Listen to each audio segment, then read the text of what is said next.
Кто-то за время студенчества успевает открыть себя заново, кто-то только начинает себя узнавать.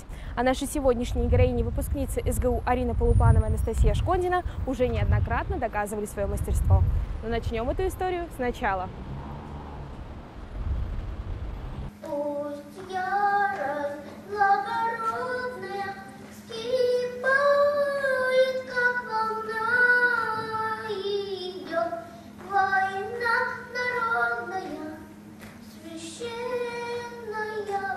Творчество в жизни Насти появилось с самого детства. Девушка посещала множество секций и кружков и успела позаниматься разным – театром и баскетболом, плетением бисером и фигурным катанием. В 6 классе Настя хорошисткой окончила музыкальную школу по классу фортепиано. Только как теперь не отчаяться.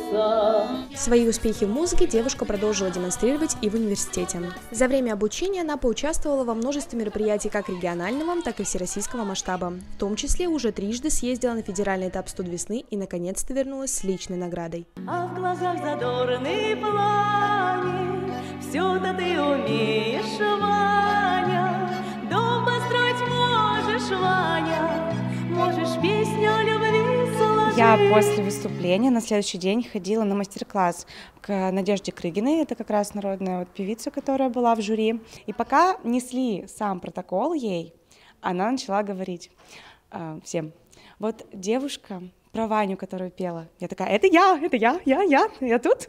Она на меня смотрит и говорит: ты такая умница. Ты так душевно спела, мне прям в сердце это вот отозвалось как-то. И я сижу такая, она меня вспомнила без протокола, про меня вообще про первую начала говорить. Было очень приятно. По словам Анастасии, услышать свое имя со сцены – очень эмоциональный момент. Говорит, получилось некое завершение трехлетней эпопеи ровно к диплому. Девушка надеется, что сможет поступить в магистратуру и продолжит покорять сцену на разных конкурсах, чтобы радовать себя и близких новыми достижениями. Моя мама, когда там было награждение, она включила там трансляцию, вот так вот сидела на работе, смотрела, и, наверное, одна из первых мне написала, типа: Настяна, поздравляю, а я же говорила. Ой, ты подлый, подругу в городе завел, личность ей на портрет списал и в карман у сердца носит.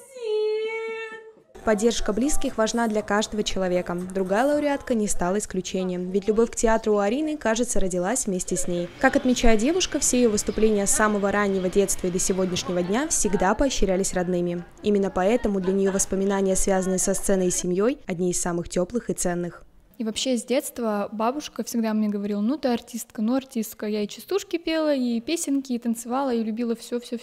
Эта студенческая весна для Арины, как и для Анастасии, стала третьей поездкой на федеральный этап. Но в отличие от предыдущей героини, не первой призовой. 2 сезонами ранее, в 2021 году, девушка выступала в составе театра-студии 7+. Тогда коллектив привез специальный приз за сохранение традиций. Однако именно личную награду в этом году Арина получила впервые.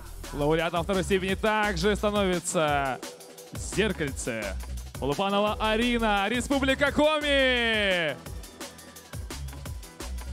Честно говоря, у меня нет такой цели каждый год, что я должна что-то взять.